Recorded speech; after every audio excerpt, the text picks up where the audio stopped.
वंशी विभूषितकरान् नवनीरदाबात् पीताम्बरात्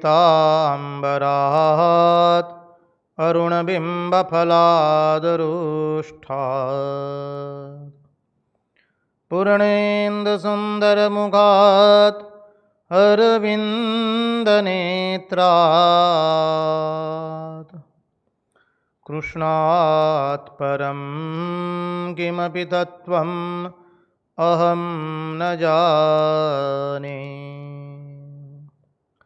कृष्णात् परं किमपि तत्त्वम् अहं न जाने।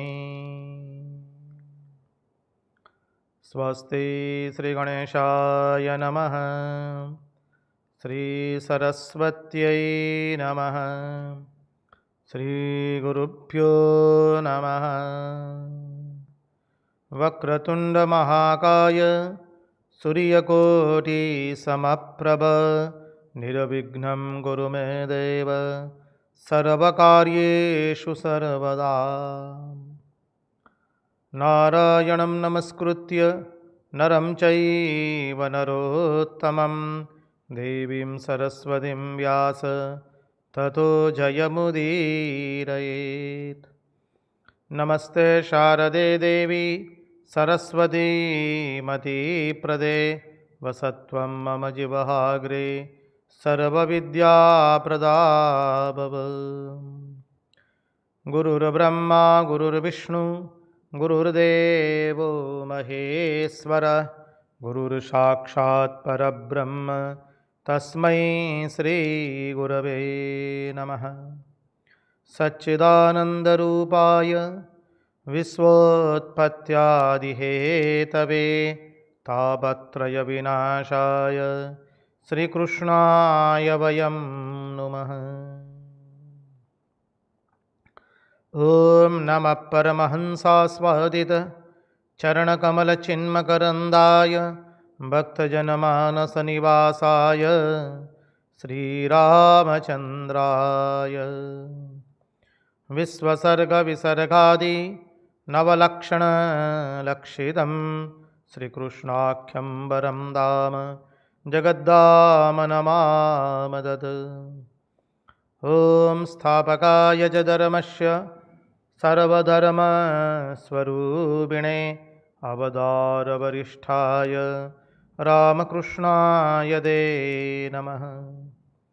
मुगं करोति वाचालं पंगुं लंघयते गिरिं यत्कृपात्वमहं वन्दे परमानन्दमाधवम्। कृष्ण कन्हैया लाल की जय, भक्तवत्सल भगवान की जय, वृंदावन बिहारी लाल की जय, भगवान श्री राम कृष्ण देव की जय, भागवत भगवान की जय, भागवत भक्त भगवान की जय। ओम नमो भगवते वासुदेवाय। नारायण नारायण नारायण नारायण नारायण। सर्वप्रथम हम पूज्यपाद स्वामी आदि भवानंद जी महाराज के चरणों में सश्रद्धेय प्रणाम निवेदित करते हैं। तत्पश्चात रामकृष्ण आश्रम राजकोट के अध्यक्ष पूज्यपाद स्वामी निखिलेश्वरानंद जी महाराज जी के चरणों में सश्रद्धेय प्रणाम निवेदित करते हैं। उपस्थित पूज्यपाद प्रभु सेवानंद जी महाराज एवं शंकरेशानंद जी महाराज जी के चरणों में एवं अन्यान्य सभी सन्यासी महात्माओं एवं विरक्तों के चरणों में हमारे सश्रद्धेय प्रणाम निवेदित करते हैं। और जो कोई भी इस दृश्य श्राव्य माध्यम से इस भागवत रसामृत का रसपान कर रहा है, उन सब के हृदय में निवासित उस अनंत अखंड अविनाशी परब्रह्म परमात्मा को मुहुर्मुहुर वंदन करके आइए भागवत रसामृत में हम अवगाहन करें। यस्वानुभावमखिलश्रुतिसारमेकं अध्यात्मदीपमतितितिर्षतां तमोन्धम् संसारिणां करुणयाः पुराणगुह्यं तं व्याससूनुमुपयामि गुरुं मुनीनाम्। कृष्णाय वासुदेवाय हरये परमात्मने प्रणतक्लेशनाशाय गोविन्दाय नमो नमः। नारायण नारायण नारायण नारायण। तो आइए हम लोग चले हमारे परमहंस शिरोमणि भगवान शुकदेव जी महाराज जी के चरणों का आश्रय लेकर के श्रीमद् भागवत के एकादश स्कंद का चिंतन में प्रवेश करें।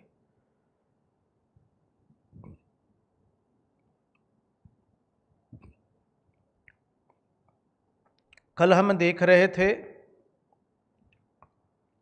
कि महात्मा लोग क्यों दूसरे के वहां जाते हैं। वसुदेव जी के घर स्वयं नारद जी आए हैं। उसके भिन्न भिन्न कारण देखे।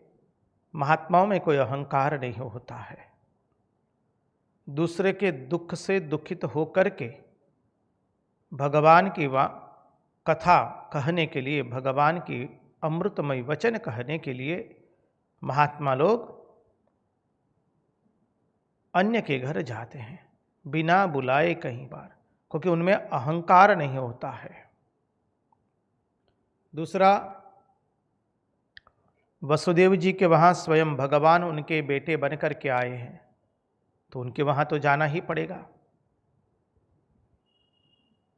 और तीसरा, हमने देखा कि वसुदेव शब्द में देव शब्द है, तो नारद जी तो देवर्षि है, ब्रह्मर्षि है, देवों के पुरोहित है। तो नारद जी ने कहा अब तो हमें उनके वहाँ जाना ही पड़ेगा उपदेश देने के लिए।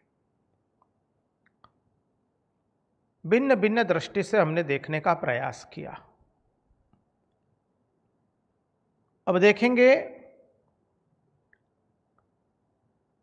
कि महात्मा लोग आकर के हम पर क्या कृपा करते हैं। कृपण शब्द का अर्थ हमने देखा था, जो मैं और मेरा में फंस गया है वो कृपण है, और महात्मा लोग हमको उसी से छुड़वाते हैं। जो हमने मुट्ठी बांध ली है कि यह शरीर मेरा है, यह मन मेरा है, यह बुद्धि मेरी है, यह चित्त मेरा है, संसार के दृश्य पदार्थों को मेरा मान करके बैठ गए, और जो ये विनाशी 3.5 हाथ का शरीर है उसको हमने मैं मान लिया, तो महात्मा लोग आकर के हमको वहाँ से मुक्त कराने के लिए महात्मा लोग आते हैं। महात्मा हमको मुक्त कराते, बोले तुम जहाँ पर बैठ करके मुट्ठी बांध करके बैठ गए हो वहाँ से तुम अपनी मुट्ठी खोल दो। जिस शरीर को पकड़ करके हम बैठ गए हैं, मन को पकड़ करके बैठ गए, बुद्धि को पकड़ करके बैठ गए हैं, दृश्य पदार्थों को लेकर के पकड़ करके हम बैठ गए हैं, महात्मा हमसे वो मुट्ठी खुलवाते हैं, क्योंकि फंस गई है मुट्ठी हमारी। बंदर की मुट्ठी वो घट में फंस गई है, चने की मुट्ठी बंद कर दी। अब वो चना मुट्ठी खोल दे तो चना गिर जाएगा, तो आराम से उसका हाथ आसानी से मृत्तिका से बाहर आ जाएगा, घट के बाहर आ जाएगा। लेकिन वह बंदर मुट्ठी खोलना चाहता नहीं है। बस हमारा भी यही अवस्था है, हम सब की यह अवस्था है। हम लोग जिसको पकड़े हुए हैं उसको छोड़ना चाहते नहीं है। तो सुखी तो वही होता है जो दुनिया की सब चीज़ों को छोड़ने के लिए तैयार होता है, उसी को संसार में कोई दुख नहीं होता है। इसलिए जो कल चिंतन किया था, श्रीमद् भागवत 3 फल देता है, निसंशयता, निर्भयता, निसंशयता एवं सर्वत्याग करने का सामर्थ्य।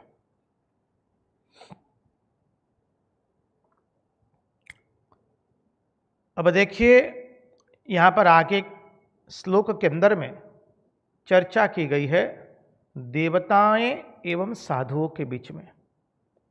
बोले देवताएं भी तो कृपा करते हैं महाराज। इंद्र देवता है, वर्षा देकर के हमें कृपा करता है हम पर। वरुण देवता कृपा करते हैं, सूर्य देवता, चंद्र देवता, तो देवताएं भी तो हम पर कृपा करते हैं। तो देवताओं और साधु में क्या कोई फर्क है? बोले बहुत फर्क है। देवताएं कैसे होते हैं? उनको आप जितना देंगे उतना ही वो वापस देंगे। वो गिन गिन करके देने वाले हैं, समझिए। और वो देवताएं कैसा देते हैं? बोले परछाई के जैसा। हम जितने होते हैं उतनी ही परछाई होती है, उससे कम हो जाती है परछाई, समझिए। ठीक वैसा ही देवता लोग, उनकी हम जितनी उपासना करेंगे, जितना उनको देंगे उतना ही वो हमको रिटर्न में देंगे। और देखिए देवता लोग केवल सुख प्रदान नहीं करते हैं, दुख भी देते हैं। अभी अभी तो बहुत बड़ी भयंकर बारिश गई गुजरात में से, महाराष्ट्र में भी बहुत बारिश हुई, अतिवृष्टि हो गई। तो क्या हुआ? दुख दे दिया। सूरज जो है कभी दकमकता, इतना दकमकता है कि हमसे रहा नहीं जाता है।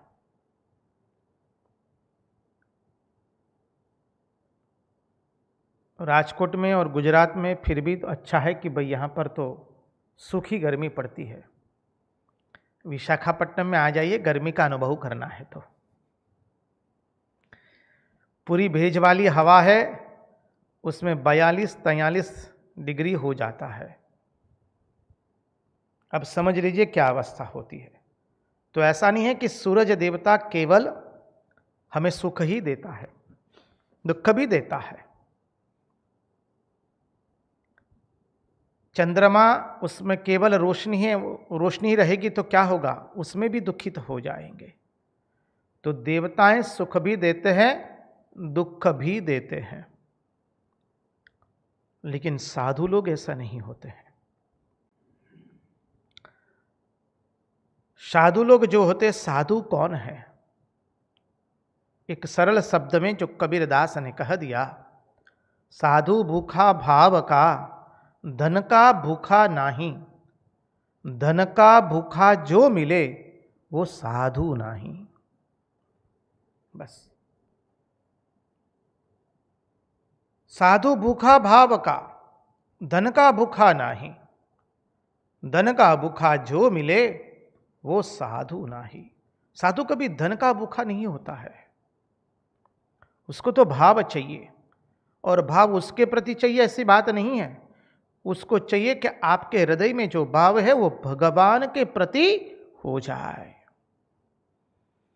देखिए, इसलिए श्री रामकृष्ण देव घोड़ा गाड़ी में बैठ करके भक्तों के वहां जा रहे हैं, अहरनिश संकीर्तन कर रहे हैं। उनका प्रयास यही है कि मनुष्य का मन कैसे भगवान की ओर मुड़ जाए। इसलिए देखिए, जब ईश्वरचंद्र विद्यासागर के वहां गए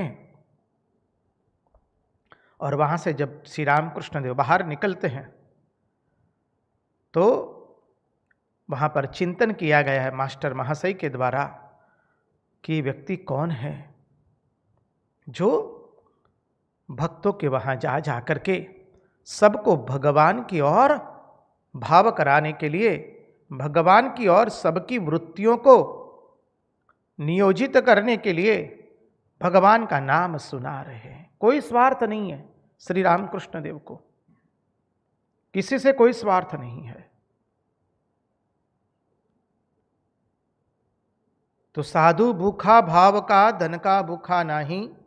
धन का भूखा जो मिले वो साधु नाही। दूसरा साधु किसे कहते हैं?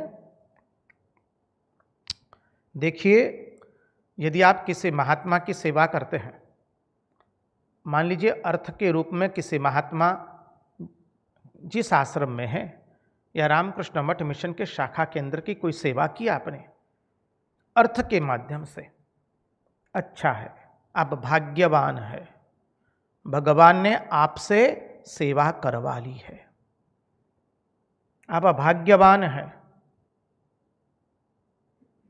नहीं तो धन होते हुए भी लोगों की अक्ल नहीं चलती है उसको सत्कार्य में प्रवृत्त करने की।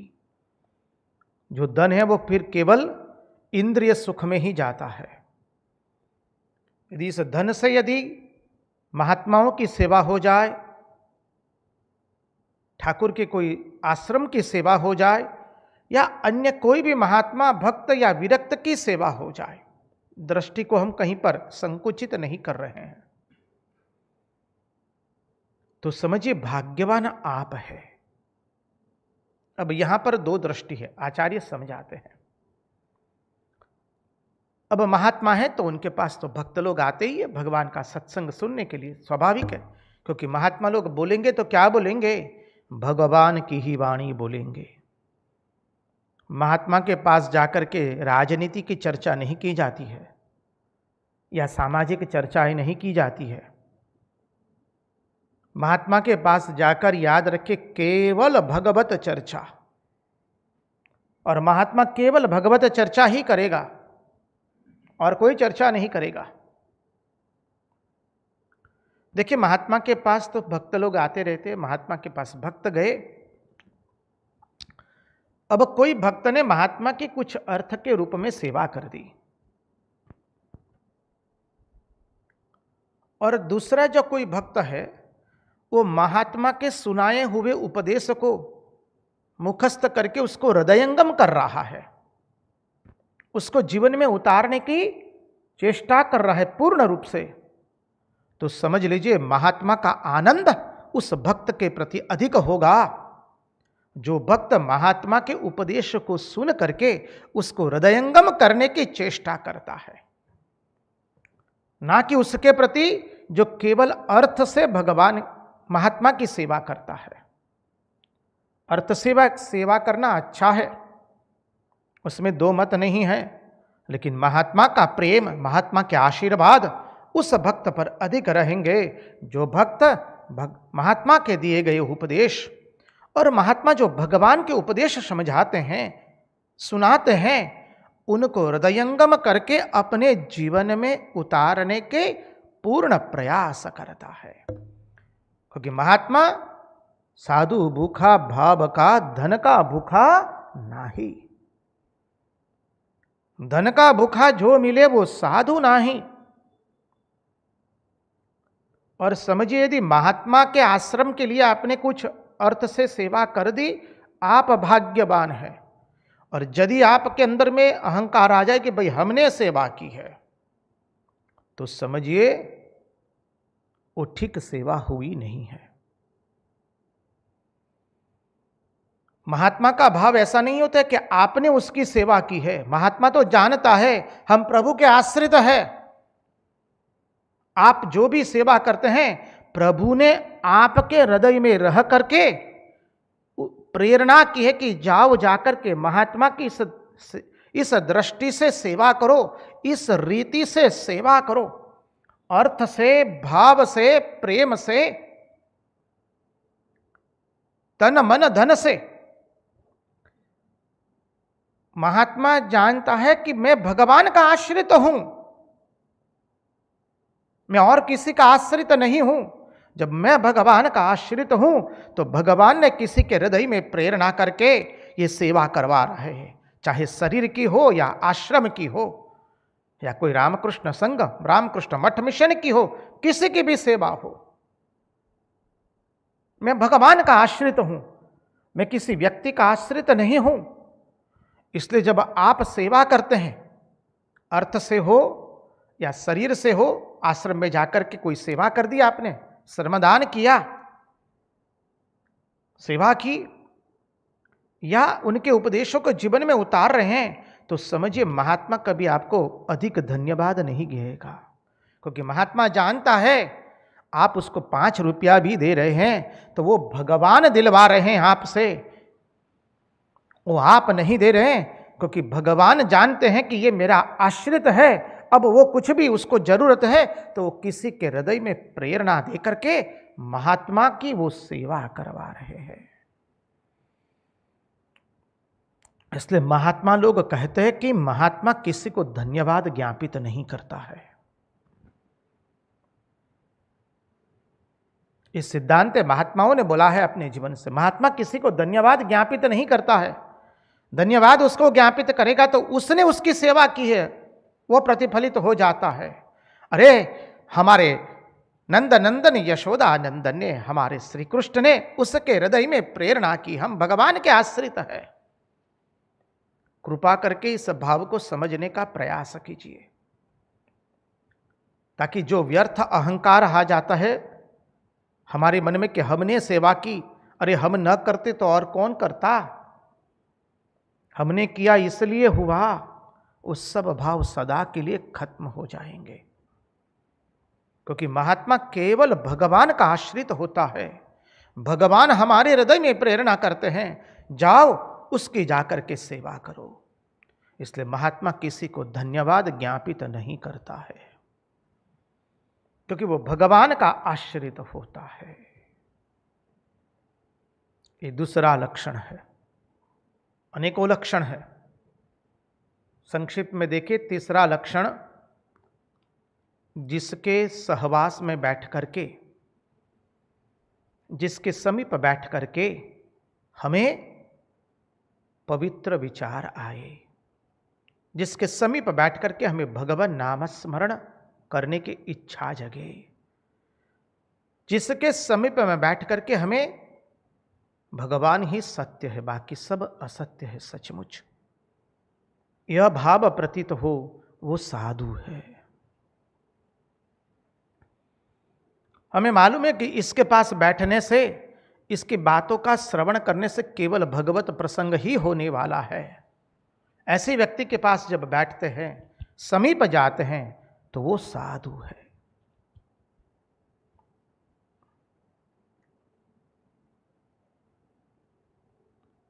तो ये जो साधु लोग हैं वो देवताओं के जैसे नहीं हैं, इतना देंगे तो इतना मिलेगा।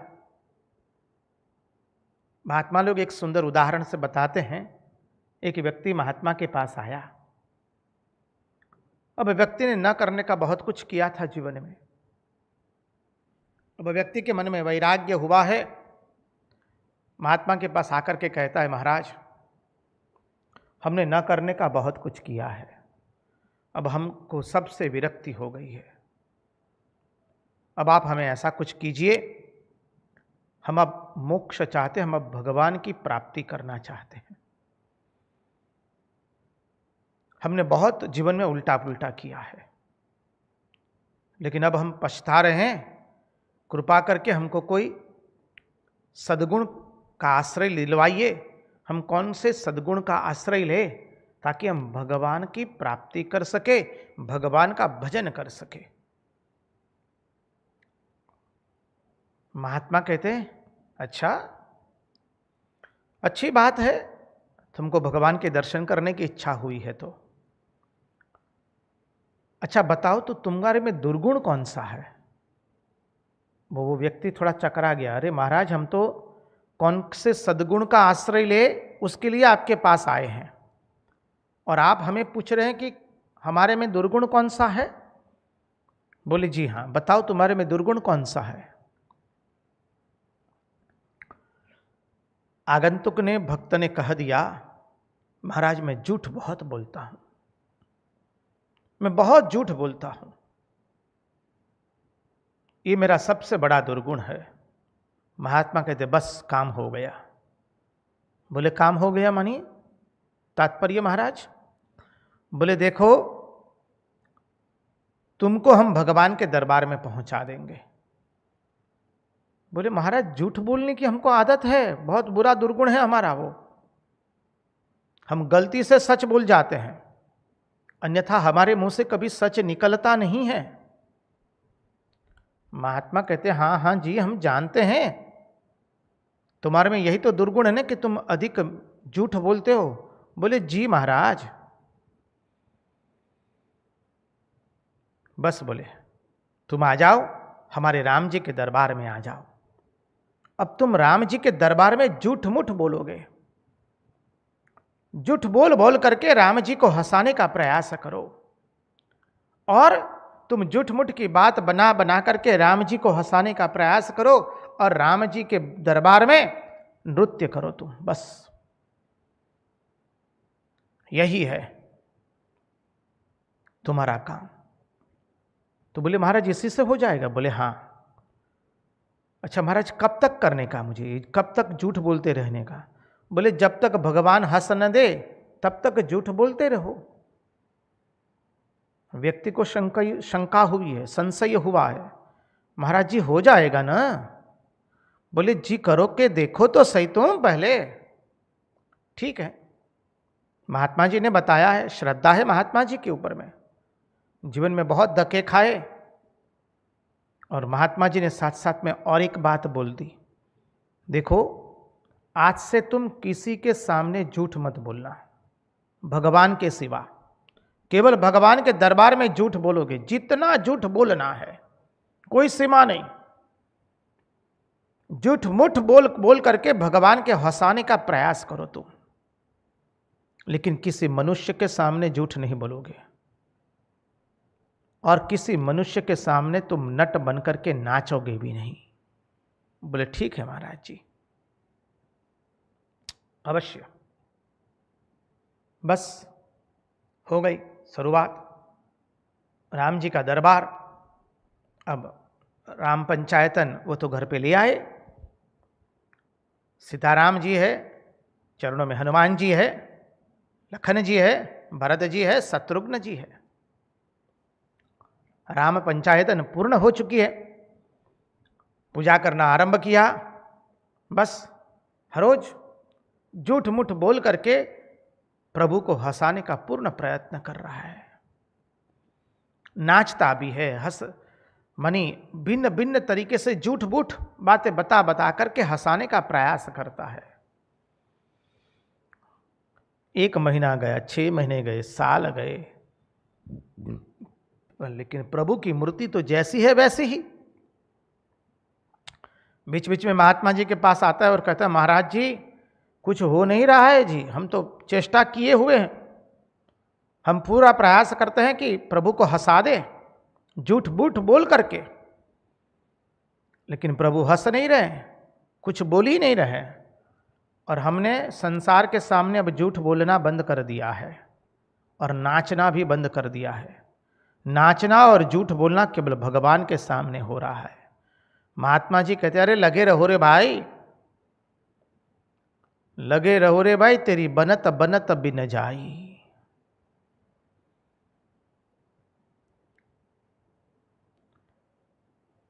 हरि से लगे रहो रे भाई, बस लगे रहो। बस इसने भी ठान ले लिए भक्त ने, क्या अब तो भगवान को हंसा करके छोड़ेंगे। अब क्या हुआ, झूठ मुठ बोल बोल करके नाच नाच करके एक दिन वो थक गया।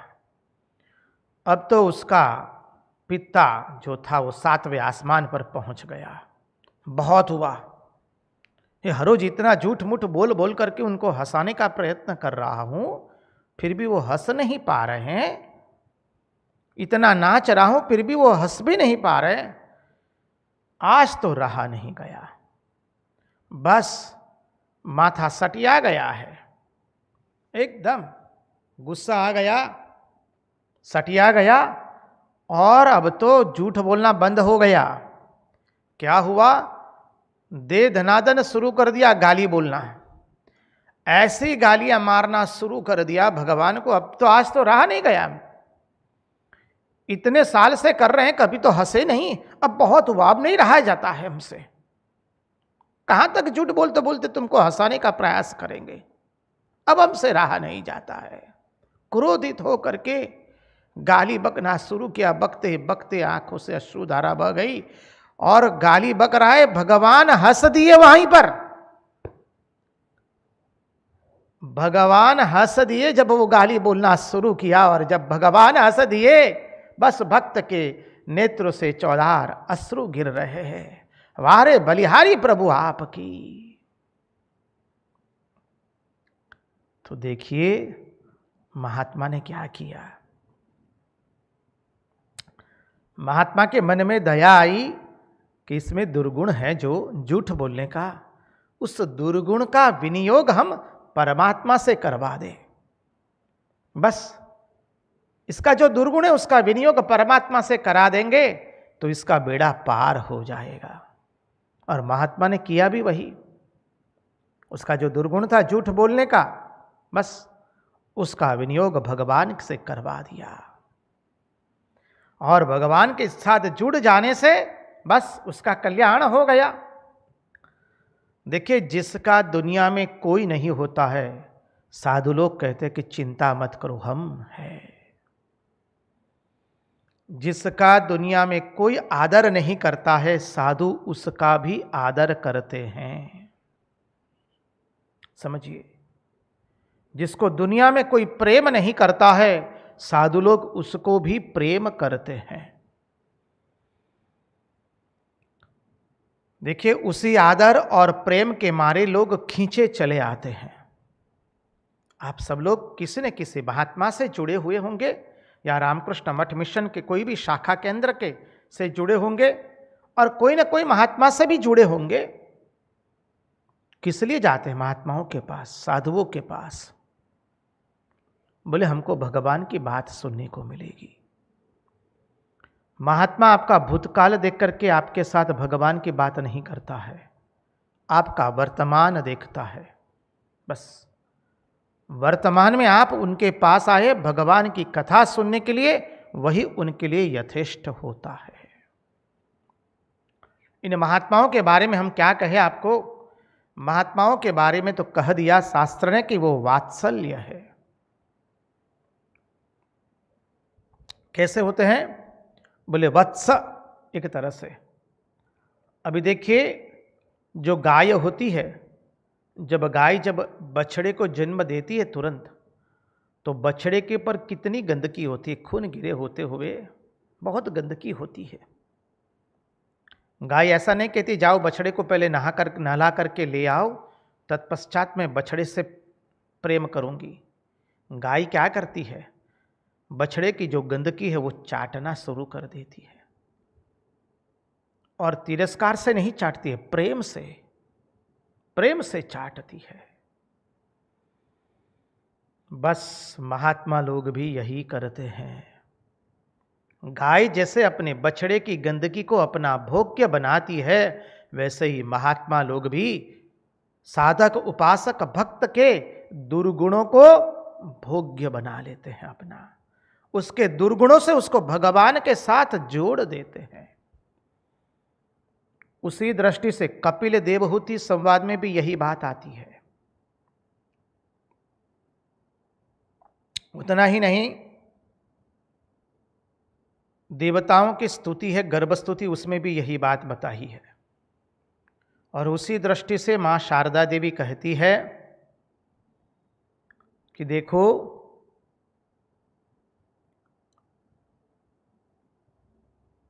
मेरी संतान यदि कादा कीचड़ से गंदी हुई है तो कादा कीचड़ साफ करके उसको गोदी में उठाने का तो मेरा ही कर्तव्य है ना। मां उसी सिद्धांत से बोली है, केवल भाषा अलग है। सब अवतार, महापुरुष लोग, आचार्य लोग और शास्त्र एक ही बात बोलेंगे। महात्मा लोग ऐसे होते हैं, और उसी के कारण उनके उस निष्कपट प्रेम से खींच करके, निस्वार्थ प्रेम से खींच करके लोग महात्मा के पास जाते हैं और महात्मा बनने का प्रयास भी करते हैं। अब आगे का श्लोक है 11वां स्कंद, द्वितीय अध्याय, 8वां श्लोक।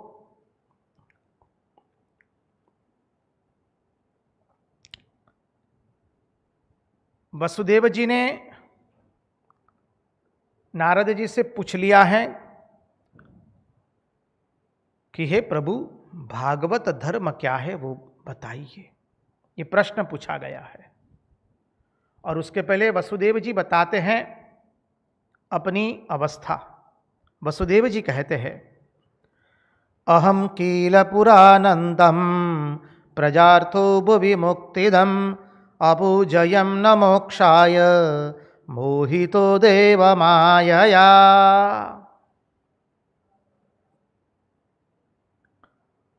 वसुदेव जी कहते हैं, मैंने पहले भगवान की पूजा की, लेकिन वो मोक्ष की प्राप्ति के लिए नहीं की। मेरे साथ देवताओं की माया लग गई, और इस माया के कारण क्या हुआ, मैं श्री कृष्ण के सौंदर्य को देखकर, भगवान का सौंदर्य रूप माधुर्य को देख करके मोहित हो गया, और फिर मैं भगवान की माया में रम गया। अब आप मुझे शिक्षा दीजिए। अहम कील पुरानंतम प्रजार्थो भुवि मुक्तिदम अपूजयम न मोक्षाय मोहितो देव मायया।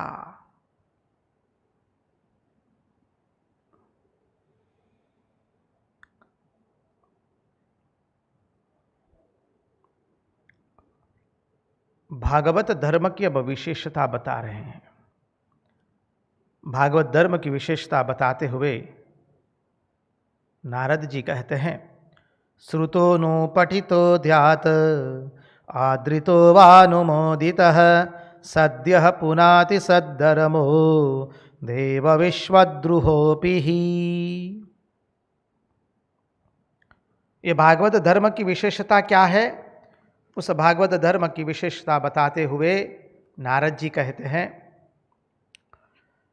त्वया परम कल्याणः पुण्यश्रवण कीर्तनः स्मारितो भगवानाद्य देवो नारायणो मम।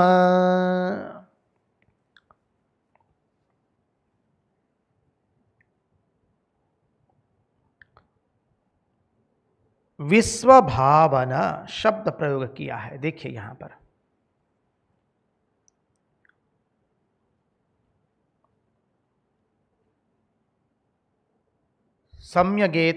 सम्यगेतद व्यवसितम भवता सात्वर्षभ यत्पृच्छसे भागवतान धर्मांस्त्वं विश्व भावनान। सम्यगेतद्व्यवसितं भवता सात्वर्षभ यत्पृच्छसे भागवतान धर्मांस्त्वं विश्व भावनान। यह धर्म कैसा है? विश्व भावनान। यह सारे विश्व को शुद्ध करने वाला है, सारे विश्व का कल्याण करने वाला यह धर्म है। सम्यग एतद व्यवसितम भवता सात्वतर्षभ, और यह सारे विश्व को शुद्ध करने वाला है। देखिए, धर्म जो है वो अधिकार विशेष को सुधारते हैं।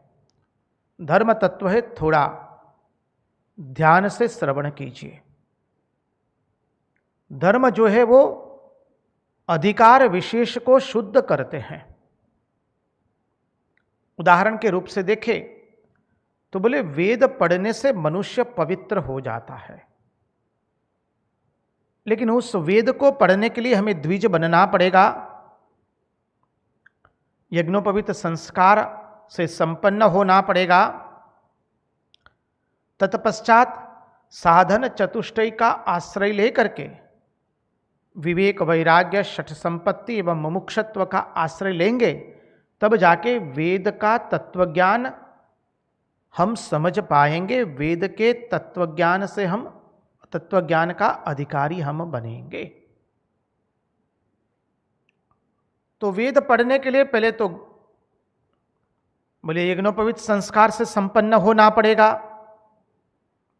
तत्वज्ञान प्राप्त करना है तो साधन चतुष्टय का आश्रय लेकर लेंगे, तब जाके हमें तत्वज्ञान से मनुष्य पवित्र बनता है, उस पवित्रता का हम अनुभव कर पाएंगे। सब में अधिकारी विशेष बताया गया है। इसलिए कहा धर्म क्या है?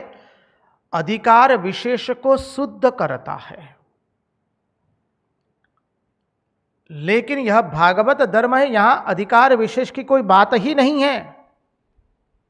श्रुतोनु पठितो ध्यात आदृतो वानुमोदित, क्या कह दिया है। भागवत धर्म की विशेषता बताते हुए जब इसका हम लोग चिंतन करेंगे तो आप भी गदगद हो जाएंगे। सद्यः पुनाति सद्धर्मो देव विश्वद्रुहोपि। ये भागवत धर्म कैसा है? बोले इसमें कोई भी वर्ण का हो, कोई भी जाति का हो, चाहे मनुष्य जाति हो, पशु की जाति हो, पक्षी की जाति हो, कीट की जाति हो, सनातनी हो, ईसाई हो और कोई पंथ का हो, कोई चिंता नहीं है। केवल मनुष्य जाति हो ऐसा नहीं, प्राणी जाति, पक्षी जाति, कीट की जाति, कोई भी जाति हो, ईसाई हो, मुसलमान हो, पारसी हो, कोई भी हो, उसका अनुष्ठान करे अर्थात उसका श्रवण करे तो वो पवित्र हो जाता है। इस धर्म का अनुसरण कोई भी कर सकता है, भागवत धर्म का। उसके लिए कोई पूर्व शर्त नहीं है, कोई अधिकारी की बात ही नहीं है। इसलिए कई बार इसको उपनिषद से भी आगे कहा गया है, क्योंकि उपनिषदों का ज्ञान प्राप्त करने के लिए अधिकारी की आवश्यकता रहती है। भागवत धर्म में कोई अधिकारी होने की आवश्यकता नहीं है। केवल आप आ जाइए, बैठ जाइए, बस भागवत का श्रवण शुरू कर दीजिए। आपने क्या किया है, क्या नहीं किया है, उसका चिंतन करना नहीं है। हमने भागवत के जब प्रथम चर्चा शुरू की थी, आज से 137 दिन पूर्व, तब भागवत धर्म में यही बिंदु हमने लिया था। आपने क्या किया है उसकी चिंता मत कीजिए, आप क्या कर रहे हैं उसकी चिंता मत कीजिए, केवल आप बैठ जाइए, इस भागवत धर्म का श्रवण शुरू कर दीजिए, बस वो आपको पवित्र बना देता है। धर्म पुंजित कैतवोत्र परमो निरमत्सराणां सताम् वेद्यं वास्तवमत्र वस्तु शिवदं तापत्रयन्मूलनम्।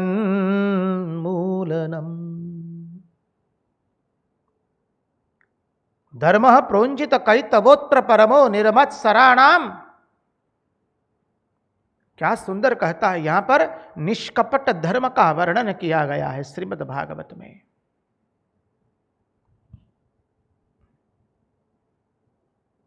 इतना अद्भुत धर्म है श्रीमद् भागवत का। आपको कोई अधिकारी विशेष की आवश्यकता नहीं है, केवल आप आ जाइए। और एक आगे बात कही, श्रुतोनु पठितो ध्यात आदृतो वानुमोदितः सद्यः पुनाति सद्धर्मो देव विशुद्धो विश्वद्रुहोपि ही। देखिए, श्रुतोनु पठितो ध्यात आदृतो वानुमोदितः, यदि कोई इस भागवत धर्म का श्रवण करे, श्रुत पठित या पठन करे, या ध्यात अर्थात ध्यान करे, आदृतो या आदर करे, या अनुमोदित करे, या कहे कि यह बहुत श्रेष्ठ है, यह धर्म बहुत श्रेष्ठ है, लेकिन वो स्वयं यदि न कर सके इस धर्म का पालन, केवल श्रवण करे, पठन करे, ध्यान करे, आदर करे, क्या आदर करे कि यह धर्म बहुत श्रेष्ठ है, लेकिन स्वयं न कर सके, परंतु अन्य कोई यदि करता हो तो उसका वो अनुमोदन करे कि तुम बहुत ही बढ़िया कार्य कर रहे हो, तुम बहुत बढ़िया कर रहे हो। भले वो स्वयं उसका पालन न कर सके, स्वयं अनुसरण न कर सके, लेकिन दूसरा को यदि करता है और उसका भी वो अनुमोदन कर दे कि तुम बहुत सुंदर कर रहे हो, बहुत बढ़िया कर रहे हो, तो जो ऐसा करता है उसे भी भागवत धर्म तुरंत पवित्र कर देता है। यह है भागवत धर्म। यदि कोई दूसरा पालन कर रहा है तो उसका अनुमोदन करे कि तुम बहुत सुंदर कर रहे हो। बस इतना करने से ही यह भागवत धर्म उस व्यक्ति को पवित्र कर देता है जो व्यक्ति उसका अनुमोदन कर रहा है। इसलिए महात्माओं ने कहा कि यह संतों का धर्म है, विश्वद्रोहियों का भी धर्म है, देवद्रोहियों का भी धर्म है। आपने कितना भी विश्व का हित किया हो, भागवत धर्म आपके लिए है, चिंता मत कीजिए। आपने देवताओं का कितना भी बड़ा द्रोह किया हो, चिंता मत कीजिए, आ जाइए भागवत के अंदर में। यहां कोई अधिकारी विशेष की आवश्यकता लेश मात्र नहीं है। यदि कोई नास्तिक इसको सुनता है तो आस्तिक बन जाता है, कोई हिंसक सुनता है तो अहिंसक बनता है, अभक्त सुनता है तो वो भक्त बन जाता है, चोर सुनता है तो वो साहूकार हो जाता है। ऐसा है यह भागवत धर्म। इसकी महिमा क्या बताए? सत्य पुनाति सद्धर्मो देव विश्वद्रोहोपि ही।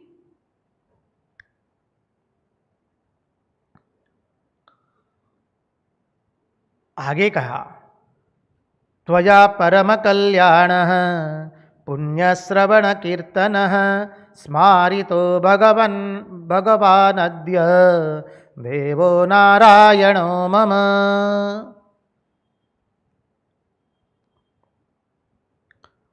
नारद जी अब कृतज्ञता प्रकट करते हैं। स्मारितो भगवानद्य देवो नारायणो मम। वसुदेव जी, अच्छा हुआ आपने ये प्रश्न किया। आपके इस प्रश्न के कारण तो मुझे मेरे नारायण की याद आ गई। नमामि नारायण पाद पंकजम करोमि नारायण पूजनम सदा वदामि नारायण नाम निर्मलम स्मरामि नारायण तत्त्वमव्ययम्।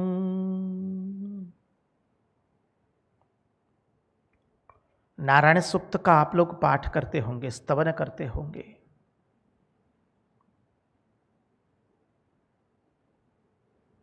सब कुछ नारायण मही है। नारायण परोद्यातात् ज्योतिरात्मा नारायणः शिवश्च नारायणः कालश्च नारायणः दिशश्च नारायणः। सब कुछ नारायण से ही है। नारायण के अतिरिक्त और कुछ भी नहीं है। जब वसुदेव जी ने यह प्रश्न पूछा, मुझे भागवत धर्म का रहस्य समझाइए, मुझे भागवत धर्म समझाइए, समझिए, तो अब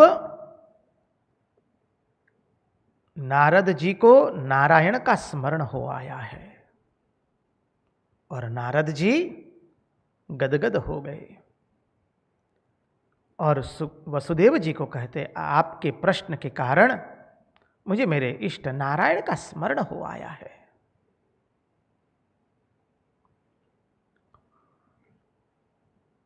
देखिए,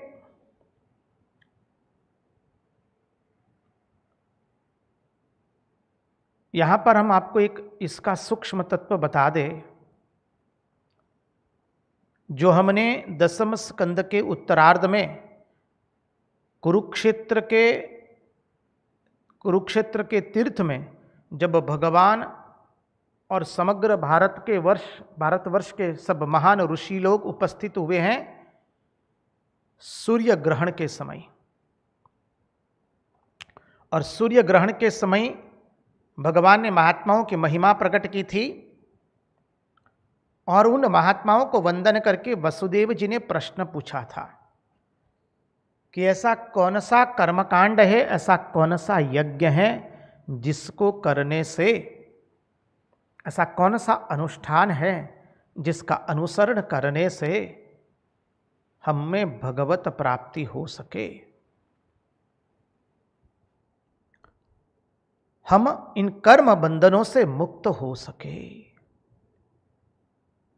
और तब सब ऋषि लोग हा कर गए। हमने चिंतन किया था, ऋषि लोग हा कर गए, बोले देखिए ये क्या अवस्था है। अरे भगवान स्वयं जिनके बेटे बन करके आए हैं वो आज प्रश्न पूछ रहे हम लोगों को कि ऐसा कौन सा अनुष्ठान है जिसका अनुसरण करने से मनुष्य इस जन्म मरण के चक्कर से मुक्त हो जाता है। आश्चर्य हो गए महात्मा लोग। अब देखिए क्या हुआ है।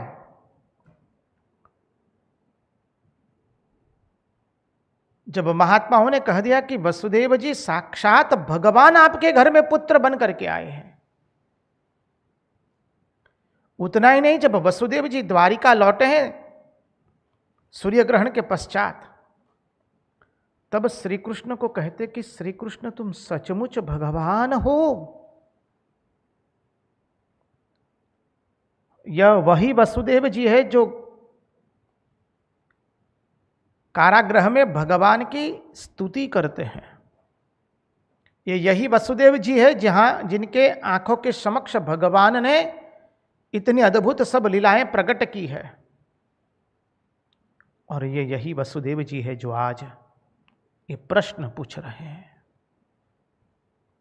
भगवान ने उनको द्वारिका में भी उपदेश दिया, ग्रहण के समय भी उपदेश दिया, लेकिन वो उनको ग्रहण नहीं हो सका, उनके हृदयंगम नहीं कर पाए। क्यों? उसमें भगवान की ही एक माया थी अद्भुत। भगवान चाहते थे कि वसुदेव जी को महात्माओं के द्वारा उपदेश प्राप्त हो। भगवान तो वह है जो अपने से अधिक अपने भक्तों की महिमा प्रदर्शित करते हैं। इसलिए भगवान ने उसी वक्त तय किया कि नारद जी के द्वारा ही यह उपदेश वसुदेव जी को प्राप्त हो। इसलिए भगवान ने उपदेश दिया, फिर भी वसुदेव जी उसको हृदयंगम नहीं कर पाए हैं, क्योंकि उसमें भगवान की लीला ही निहित थी। इसलिए आज वसुदेव जी के वहां नारद जी स्वयं पधारे हैं और ये उपदेश दे रहे हैं। और उपदेश में क्या अद्भुत कहा है। अत्राप्युदाहरन्ति ममितिहासं पुरातनम् आर्षभाणां च संवादं विदेहस्य महात्मनः।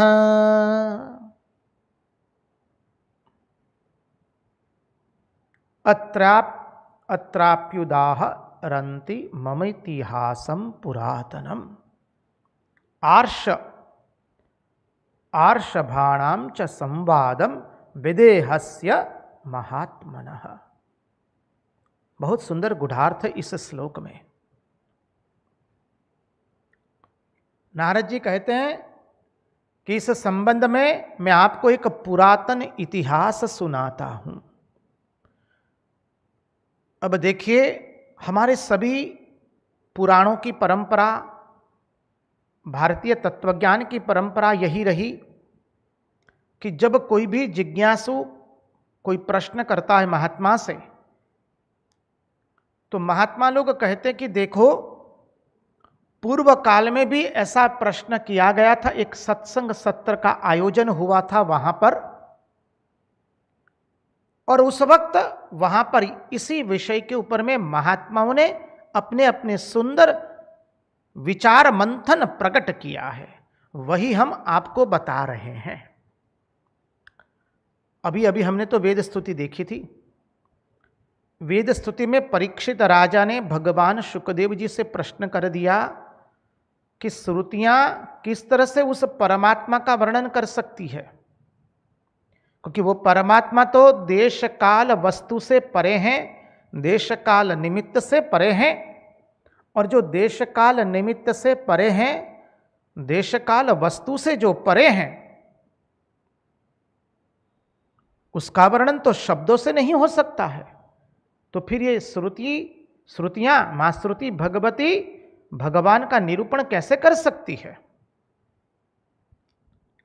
उसके उत्तर में शुकदेव जी महाराज कहते हैं कि देखो, एक बार यही प्रश्न नारद जी ने नारायण भगवान से किया था, और उसके उत्तर में नारायण भगवान ने कहा कि पूर्व काल में एक बार सत्संग सत्र का आयोजन हुआ था। वहां पर सनक सनंदन सनातन एवं सनत कुमारों ने सनंदन को वक्ता बना करके सब लोग श्रोता बने, और इसी प्रश्न के ऊपर में उन्होंने सुंदर विचार मंथन प्रकट किया है। प्रति बार क्या बताते, हम लोग इतिहास में जाते हैं, इतिहास का हम उद्धरण करते हैं। ये हमारे भारतीय तत्वज्ञान की विशेषता है। 18 पुराण ले लीजिए, उपनिषद के कहीं प्रसंग ले लीजिए, हमारे भारतीय तत्वज्ञान की विशेषता है यह। भागवत के मूल में भी यही है, श्रीमद् भागवत महापुराण के मूल में भी परीक्षित जी जब आए, सुखदेव जी की वंदना की, तब सुखदेव जी ने क्या कहा, राजन तुम चिंता मत करो, हम तुम्हें कृष्ण कथा सुनाएंगे। वरीयाने शते प्रश्न कुतः लोकहितम नृप। और सुखदेव जी महाराज ने तुरंत भागवत की शुरुआत कर दी। इस बिंदु को थोड़ा ध्यान से समझने का प्रयास कीजिए, इसमें बहुत सुंदर गूढ़ार्थ तत्व भरा है। हमारे भारतीय तत्वज्ञान की विशेषता रही, हम सब कुछ इतिहास में से निकालते हैं कि हमारे पूर्वजों ने भी, हमारे दादाओं ने, परदादाओं ने, हमारे पूर्व गुरुजनों ने भी इस अनुपम तत्व का चिंतन किया, और जो चिंतन करके जो मंथन निकला है वो हम आपको कह रहे हैं।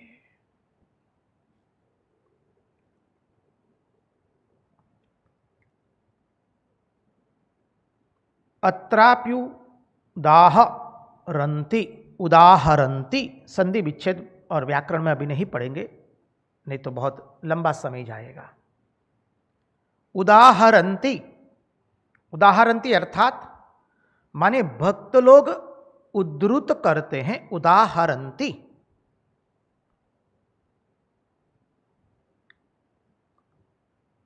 इतिहासम, इतिहास शब्द की परिभाषा देखें, तत्वज्ञान की दृष्टि से देख रहे हैं, आपके भाषा की दृष्टि से हम नहीं देख रहे हैं।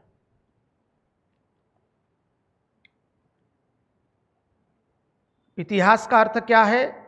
व्याकरण की दृष्टि से भी यही अर्थ होता है, उसमें थोड़ा 19-20 लगता है। इतिहास अर्थात यथार्थ घटना। इतिहास शब्द को विच्छेद करेंगे तो क्या होगा? इति ह आस, इति जोड़ ह जोड़ आस बराबर इतिहास। इति अर्थात यह, ह अर्थात निश्चय से, आस अर्थात था, ऐसा जो निश्चित रूप से घटा था, ऐसा जो निश्चय से घटित हुआ था। यह बात निश्चित रूप से घटित हुई थी, यह बात निश्चय से घटित हुई है, इसी का नाम इतिहास है। आज के वर्तमान के जो कोई लोग हैं इतिहास को कहते हैं history is always contradictory, that is their problem, we have nothing to do with them.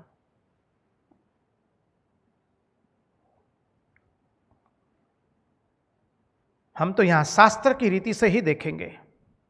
इति जोड़ ह जोड़ आस, ऐसा निश्चित रूप से घटित हुआ था। कौन सा इतिहास? आर्षभाणाम च संवादम विदेहस्य महात्मनः। ऋषभदेव के जो पुत्र थे नवयोगेश्वर, उनका और महात्मा विदेह का संवाद है। यह निश्चित रूप से घटित हुआ था। उस संवाद में हम प्रवेश करेंगे। अभी उसके पहले महाराज जी से नम्र निवेदन रहेगा, एक सुंदर भजन प्रस्तुत कर दीजिए। भजन जो है वो रंगदूत महाराज विरचित भजन है। भजन के जो शब्द है वो यह है, अंदर गोत लगाव प्यारे, अंदर गोत लगाव। बहुत सुंदर भजन है। आइए भजन का आस्वादन लेते हैं।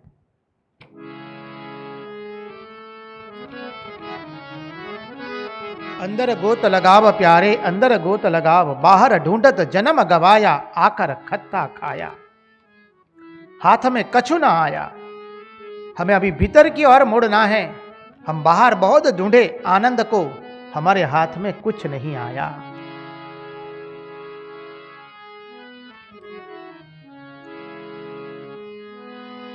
अंदर गोता लगाव प्यारे, अंदर गोता लगाव प्यारे,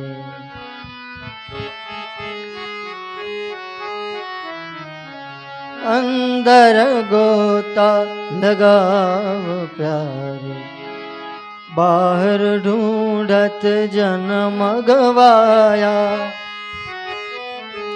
बाहर ढूंढत जन्म गवाया, हाथ में कछु न आए, हाथ में कछु न आए, फिरी फिरी डूबत, फिरी फिरी निकसत, फिरी फिर डूबत, फिर फिर निकसत, मगर मौत फिर खाए, अंदर गोता लगाव प्यारे, अंदर गोता लगाव प्यारे। हम जगत में आनंद ढूंढने के लिए बाहर में बहुत प्रयास किया।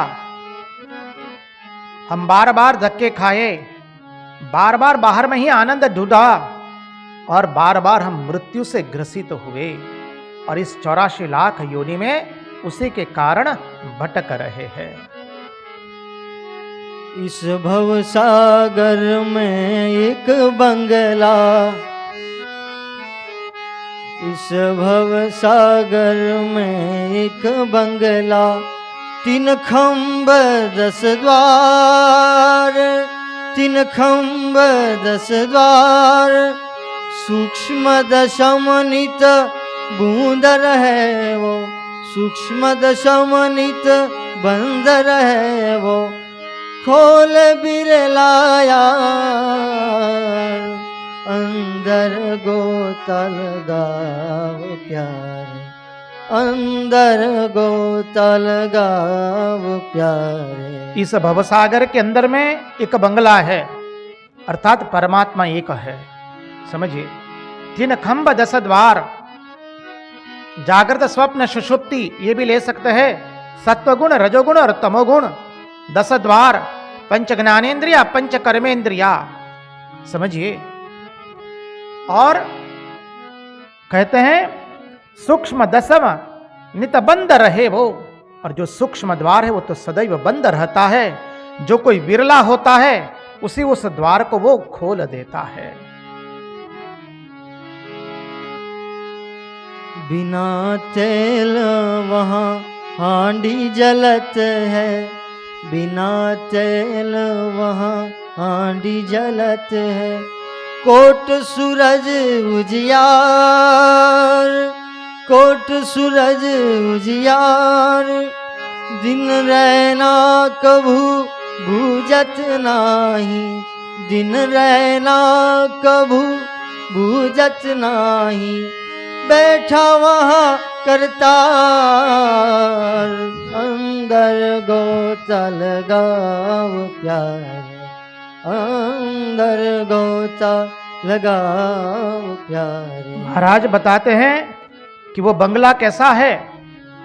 बोले बिना तेल वहां हांडी जलत है, वहां हांडी जलत है, सब समय वहां पर देदीप्यमान सूरज प्रकाशित हो रहा है, वहां सब समय उजाला है, वहां कोई तेल से उजाला किया नहीं गया है, तो स्वयं प्रकाश है।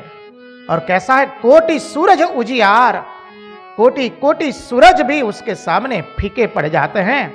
अरे कोटि कोटि सूरज को भी वही उजाला देता है। दीना देने रहना कबू बुझत नहीं, बैठा वहां करतार, और दिन रात वहां केवल उजेरा है। और उसी बंगले में वही बंगला, और वहीं पर वह जगत का किरतार बैठा है, वही वो जगत का किरतार है। न तत्र सूर्यो भाति न चंद्र तारकम, नेमा विद्युतो भांति कुतो यमग्नि, तमेव भांतम अनुभाति सर्वम, तस्य भाषा सर्वमिदं विभाति। अष्टनायिका निरत करे वहाँ, अष्टनायिका निरत करे वहाँ, बाजत ने पुरतार, बाजत ने पुरतार, कान फेर कर सुने सुभागी, कान फेर कर सुने सुभागी, धनन ताल घड़ियाल, अंदर गोता लगाओ प्यारे, अंदर गोता लगाओ प्यारे। अष्टनायिका निरत करे वहां, बाजत नयपुर तार, अष्टांग योग से वहां पर सतत नृत्य कर रहा है, समझ लीजिए। और वहीं से योगी लोग उनके सामने इस तरह से साधन पथ पर चलते हैं, कान फेर कर सुने सुभागी, धनन ताल घड़ियाल। और जो वहां पर अनाहत ध्वनि आ रही है, उस अनाहत ध्वनि को जो सुभागी होता है वही सुन पाता है, और जो सुनता है वो उसी में मग्न रहता है। सरल अर्थ से देख रहे हैं। पश्चिम राह पकड़ कर सीधा, पश्चिम राह पकड़ कर सीधा, हो पवन पर स्वार, हो पवन पर स्वार, उड़े अधर आकाशा पर जो, उड़े अधर आकाशा पर जो, पावे जट गुरुद्वार, अंदर गोता लगाओ प्यारे, अंदर गोता लगाओ प्यारे। पश्चिम राह पकड़ कर सीधा, पश्चिम का अनेक अर्थ होते हैं। सरल अर्थ से देखेंगे तो पीछे का राह। हमें जब भगवान को प्राप्त करना होता है तो भीतर में मुड़ना होता है, इसलिए पीछे का राह बताया। जब पीछे का राह पकड़ो, बोले अर्थात भीतर का राह पकड़ो और हो जाओ पवन पर सवार। समझिए, वायु वेग से उसकी ओर अग्रसर हो जाओ साधना में। पहुंच उड़े अधर आकाशा पर जो, फिर क्या होगा, उस अनंत अखंड आकाश में आप उड़ने शुरू करेंगे। पावे झट गुरुद्वार, उसी को गुरु का द्वार तुरंत मिलता है।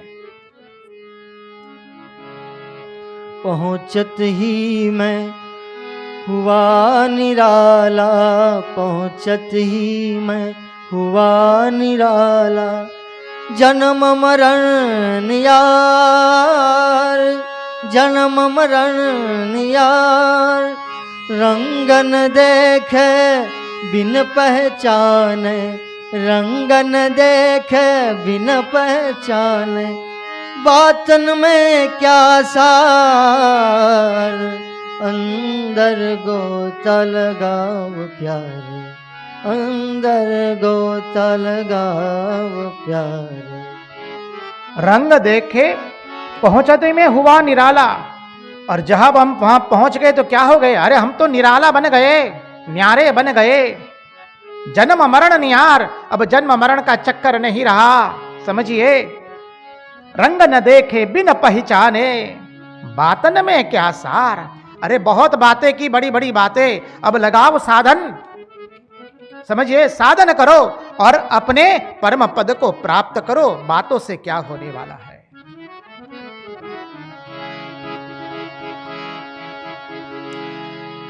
फिर तो छूटा भटक अटकना, फिर तो छूटा भटक अटकना, मिला उसी में धार, मिला उसी में धार, बिंदु सिंधु में ज्योत ज्योत में, बिंदु सिंधु में ज्योत ज्योत में, रंग एक दरसाए,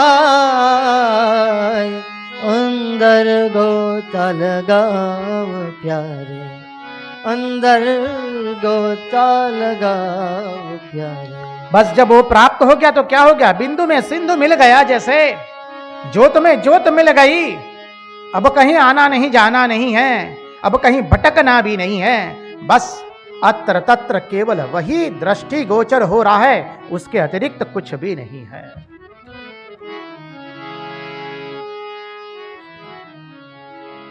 कृष्ण कन्हैया लाल की जय, कृष्ण कन्हैया लाल की जय। एकादश स्कंद तत्वार्थ का है और यह भजन बहुत ही सुंदर है, अनुभूति से सब लिखा हुआ है। वहां शब्द ढूंढने नहीं जाने, मन की कल्पना से या बुद्धि से लिखे हुए एक भी भजन नहीं है। स्वानुभूति यहां पर कलम में आबद्ध की गई है। देखिए, अभी अभी हमने जो चिंतन किया, उसी चिंतन की धारा को हम आगे चलाएंगे। चिंतन बहुत सुंदर है, आप लोगों से नम्र निवेदन रहेगा, कृपया ध्यान से इसका श्रवण कीजिए। बहुत महत्वपूर्ण चिंतन है। महात्मा लोग समझाते हैं, प्राचीन इतिहास के संबंध में महात्मा लोगों ने एक बहुत सुंदर तत्व सुनाया है। तत्व की क्या अद्भुत बात बताई है। हम तो बलिहार हो गए ये सुन करके। हमारे बहुत सारे प्रश्नों का निराकरण हुआ है। और स्वामी विवेकानंद भी अपने ज्ञान योग में इसी दृष्टि से इस तरह का प्रसंग का निरूपण करते हैं। देखिए, पहले सरल अर्थ से देखें तो जो लोग मानते हैं कि यह सृष्टि ईश्वर से हुई है, जो लोग ये मानते हैं कि यह सृष्टि ईश्वर से हुई है, उन ऐसे लोगों की दृष्टि में संपूर्ण ज्ञान मूल में था। समझिए, जो लोग मानते हैं कि यह सृष्टि ईश्वर से हुई है, हमारा भारतीय तत्वज्ञान मानता है कि संपूर्ण सृष्टि ईश्वर से हुई है। भागवत का प्रतिपाद्य विषय तो यही है। भगवान में से ये सृष्टि हुई है, भगवान में है और भगवान में विलीन हो जाएगी। तो जो लोग मानते हैं कि यह सृष्टि ईश्वर से हुई है, उनकी दृष्टि में संपूर्ण ज्ञान मूल में था और धीरे धीरे फिर क्या हुआ है, जड़ता का विकास हुआ है। शब्द पर ध्यान दीजिएगा। धीरे धीरे जड़ता का विकास हुआ है। जो लोग मानते हैं कि ईश्वर से सृष्टि हुई है, वो लोग मानते हैं कि इसके मूल में संपूर्ण ज्ञान था, संपूर्ण ज्ञान मूल में था और अभी जो हुआ है वो तो जड़ता का विकास हुआ है। ये एक चिंतन हुआ। अब दूसरा चिंतन, उसके साथ साथ चलने वाला चिंतन लेते हैं। और जो लोग मानते हैं कि कोई जड़ तत्व से इस सृष्टि की रचना हुई है, कोई जड़ तत्व से सृष्टि हुई है, ऐसे लोग जो समझते हैं कि कोई जड़ तत्व से सृष्टि हुई है, उनके मत में ये ज्ञान जो होता है वो अंत में होता है। उनके मत में सर्वज्ञता अंत में होती है। कृपा करके ध्यान से श्रवण कीजिए। जो लोग ऐसा समझते हैं कि कोई जड़ता में से ये सृष्टि उत्पन्न हुई है, उनके मत में सर्वज्ञता अंत में होती है। और जो लोग मानते हैं कि इस सृष्टि की रचना ईश्वर से हुई है, उनके मत में सर्वज्ञता उसके मूल में होती है। ये दो पार्थक्य। हमारा भारतीय तत्वज्ञान, हम लोग मानते हैं कि इस सृष्टि ईश्वर से हुई है। सर्वशक्तिमान चैतन्य ईश्वर से यह सृष्टि हुई है। इसलिए हम लोग मानते हैं कि संपूर्ण ज्ञान इसके मूल में था। सर्वज्ञता मूल में होती है। और ये जो विकास हो रहा है वो तो जड़ता का विकास हुआ है। ये हम लोगों की दृष्टि है भारतीय तत्वज्ञान की। लेकिन जो लोग जानते हैं और मानते हैं कि इस सृष्टि हुई है किसी जड़ता से, किसी जड़ से सृष्टि हुई है, जो आज का भौतिक विज्ञान कहता है। वो लोग ब्लैक होल तक गए, अब तो ब्राउन होल आया। जो भी हो, विज्ञान, भौतिक विज्ञान जो है अपनी प्रगति कर रहा है, लेकिन वो अब तक इस निष्कर्ष पर नहीं पहुंचे हैं कि यह सृष्टि कोई चेतन से हुई है।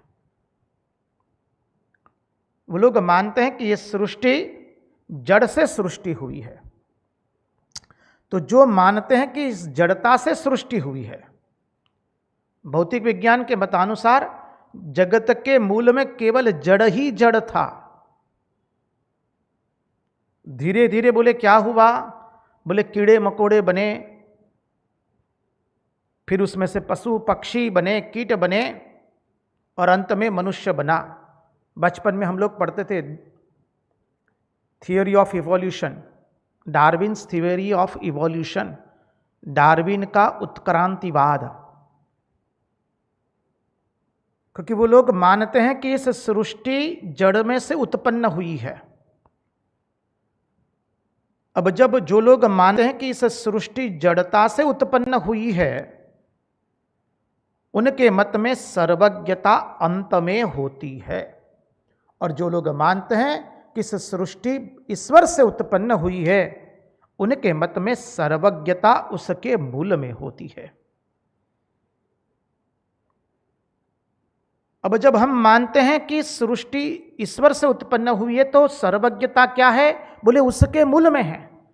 इसीलिए ही हम प्राचीन इतिहास के उदाहरण के रूप में, प्राचीन इतिहास के रूप में उपस्थित प्राचीन इतिहास को उद्धरण करने का अधिकार उन्हीं लोगों को होता है जो लोग मानते हैं कि हमारे बाप दादा, हमारे गुरुजन, हमारे पूर्वज ज्यादा बुद्धिमान थे।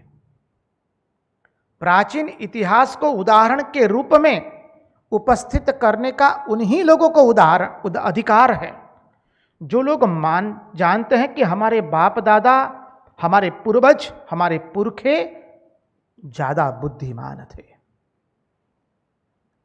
लेकिन जो लोग अपने को ज्यादा बुद्धिमान मानते हैं और अपने पुरखों को, अपने बाप दादाओं को मूर्ख मानते हैं, उन लोगों को प्राचीन इतिहास का उद्धरण करने का कोई हक नहीं है। इसलिए भौतिक विज्ञान कहता है कि ये तो जगत की उन्नति हुई है। हमारा भारतीय तत्वज्ञान कतई नहीं कहेगा कि जगत की उन्नति हुई है। भारतीय तत्वज्ञान साफ शब्दों में कह देता है ये तो जड़ता का विकास हुआ है। क्योंकि हम जानते हैं ईश्वर से सृष्टि हुई है, तो इस सृष्टि के मूल में सर्वज्ञता है। सर्वज्ञता उसके मूल में है। इसलिए हमारा भारतीय तत्वज्ञान की परिपाटी रही कि कोई भी प्रश्न किसी को पूछा जाता है तो हम इतिहास का उद्धरण तुरंत कर देते हैं। नारद जी अभी यहां पर वही इतिहास का उद्धरण कर रहे हैं। वसुदेव जी, आपने जो प्रश्न पूछा कि भागवत धर्म कैसा है, तो सुनिए, पूर्व काल में इतिहास का अर्थ हमने देखा, आस, समझिए, ऐसा निश्चित घटित हुआ था। क्या घटित हुआ था? नव योगेश्वर एवं निमि राजा का संवाद।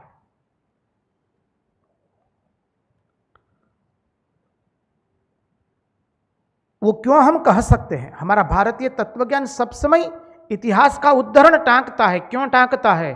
क्योंकि हम मानते हैं इस सृष्टि ईश्वर से हुई है, अर्थात सर्वज्ञता तो उसके मूल में है। ये जो विकास हुआ है वो तो जड़ता का विकास हुआ है। और भौतिक विज्ञान कहता है कि इस सृष्टि की उत्पत्ति जड़ता से हुई है। इसलिए वो लोग कहते कि सर्वज्ञता तो उसके अंत में रहती है। समझिए, मूल पार्थक्य समझना पड़ेगा। ये सामान्य सिद्धांत नहीं है, बहुत गहन सिद्धांत है।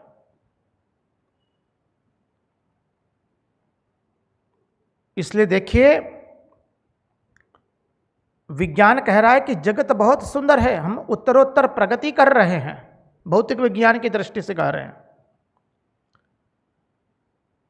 और हमारा भारतीय तत्वज्ञान कहता है ज्ञान के संप्रदाय में विकास नहीं माना जाता है। कृपा करके इस सिद्धांत को मन में बिठाने का प्रयास कीजिए। ज्ञान के संप्रदाय में विकास नहीं माना जाता है। हम पुनरुक्ति करते हैं, ज्ञान के संप्रदाय में विकास नहीं माना जाता है। क्यों नहीं विकास माना जाता है ज्ञान के संप्रदाय में? क्योंकि ईश्वर का ज्ञान परिपूर्ण है।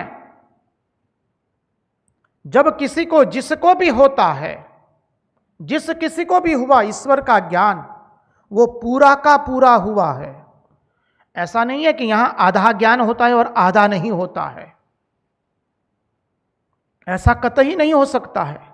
जिस किसी को ब्रह्म का ज्ञान हुआ, जिस किसी ने उस प्रत्यक चैतन्य भिन्न का अनुभव किया, जिस किसी को ब्रह्म ज्ञान हुआ, जिस किसी को वो परम पद की प्राप्ति हुई, उन सब को वो पूरा का पूरा ज्ञान होता है। किसी को अधूरा ज्ञान नहीं होता है। संगति लगानी है, सुंदर उदाहरण है श्री रामकृष्ण देव के अंतरंग सन्यासी शिष्य पूज्यपाद स्वामी तुरानंद जी महाराज। काशी के अंदर में निवासित है। एक युवक आया और उस युवक ने कहा महाराज जी आपको लगता है ना कि मुझे ज्ञान हो गया है? महाराज जी ने कहा कि यह जो संशय तुम्हें हुआ है वही बताता है कि तुम्हें ज्ञान नहीं हुआ है। जब ज्ञान होता है तो कोई संशय नहीं रहता है। उस एक को जान लेने के बाद और कुछ जानना बाकी रहता नहीं है।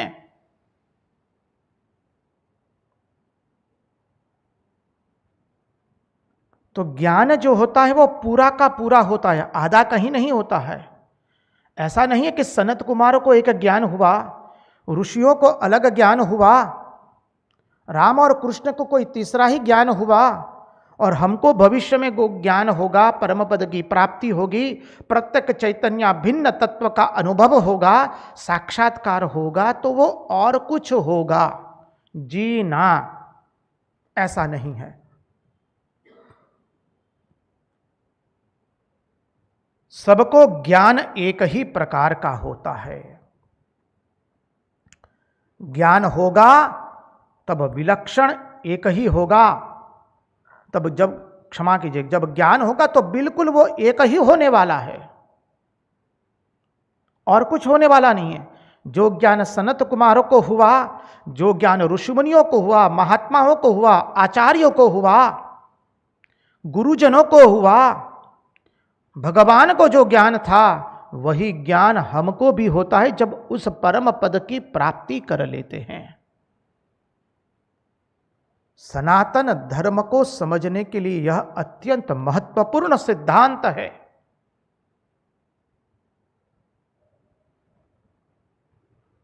इसको ध्यान से इसलिए अपने मन में बिठा लीजिए कि जो लोग समझते हैं कि ईश्वर से सृष्टि हुई, स्वामी विवेकानंद ने यह बात अपने ज्ञान योग में जो लंदन में प्रवचन दिए हैं उसमें इस बात का स्पर्श किया है, और उसको समझने के लिए इस सिद्धांत को समझने की अत्यंत आवश्यकता है।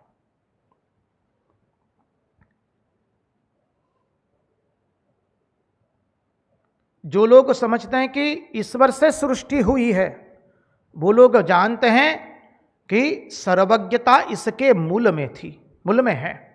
और जो लोग समझते हैं कि इस सृष्टि जड़ता से हुई है, सृष्टि की उत्पत्ति, उनके मत में सर्वज्ञता अंत में होती है।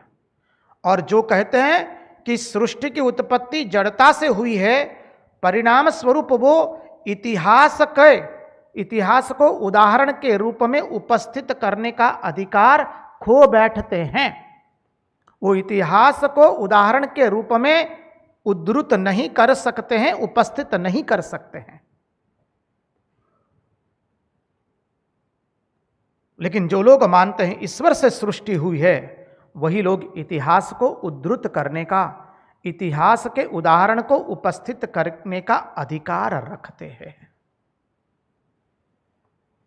जो लोग अपने पूर्वजों को, बाप दादाओं को, गुरुजनों को मूर्ख मानते हैं, उनको कोई अधिकार नहीं है। इसलिए हमारा तत्व ज्ञान पुनः पुनः इतिहास की घटनाओं को उपस्थित करके हमको कहता है कि देखो, यही प्रश्न पूर्व काल में नव योगेश्वरों को राजा निमि के द्वारा पूछा गया था, और उसके उत्तर में राजा निमि ने क्या कहा है वो मैं तुम्हें कहता हूं।